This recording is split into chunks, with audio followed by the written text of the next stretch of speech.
যুক্তরাষ্ট্র, কানাডা ও মেক্সিকোয় অনুষ্ঠিত 2026 বিশ্বকাপের আগে ইন্টার মায়ামি ছাড়তে পারেন লিওনেল মেসি। আরও প্রতিদ্বন্দ্বিতাপূর্ণ লিগে খেলে বিশ্বকাপের জন্য ভালো মতো প্রস্তুত হতে এমন সিদ্ধান্ত নিতে পারেন সর্বজয়ী আর্জেন্টাইন কিংবদন্তি। ফুটবল বিষয়ক ক্রীড়া সাংবাদিক এস্তেবান এডুল এমনটাই দাবি করেছেন। তিনি জানিয়েছেন, ইন্টার মায়ামির সঙ্গে চুক্তি নবায়নে আলোচনা আপাতত স্থগিত রেখেছেন মেসি। তবে ফুটবল দলবদ্ধ বিশেষজ্ঞ সাংবাদিক ফ্যাব্রিজিও রোমানিও দাবি করেছেন, দুই পক্ষেরই চুক্তি নবায়নে আগ্রহী এবং আশাবাদী। ইন্টার মায়ামির সঙ্গে মেসির চুক্তি চলতি বছরের শেষ পর্যন্ত, আগামী ডিসেম্বরে যা শেষ হয়ে যাবে। যদিও শর্তে 1 বছরের ঐচ্ছিক চুক্তির থাকা কথা আছে। ওই অনুযায়ী মেসি চাইলে মায়ামিতে আরও 1 বছর থেকে যেতে পারেন। তবে মেসি সেটা নাও করতে পারেন।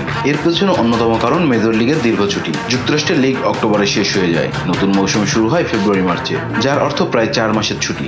ওই সময় ফিট থাকতে এবং সেরা ছন্দ নিয়ে বিশ্বকাপে যেতে ফ্রি এজেন্ট মেসি অন্য কোনো ক্লাবে যোগ দিলে অবাক হওয়ার কিছু থাকবে না। এর আগে গুঞ্জন বেরিয়েছিল মেসি 2025 মৌসুমে 3 মাসের জন্য বার্সেলোনায় যোগ দিতে পারেন। খুবই সামান্য বেতনে বার্সায় খেলে বিশ্বকাপের জন্য প্রস্তুতির পাশাপাশি বার্সা ভক্তদের সামনে থেকে বিদায় নিতে পারবেন তিনি। বার্সাও নাকি মেসিকে দারুণ একটা বিদায় উপহার দেওয়ার পরিকল্পনা রেখেছে। আবার 3 মাসের ছুটিতে শৈশবের ক্লাব ওল্ড বয়েজেও যেতে পারেন তিনি। তবে সাংবাদিক ফ্যাব্রিজিও জানিয়েছেন, মেসির সঙ্গে ইন্টার মায়ামির চুক্তি 2025 মৌসুমের শেষ পর্যন্ত।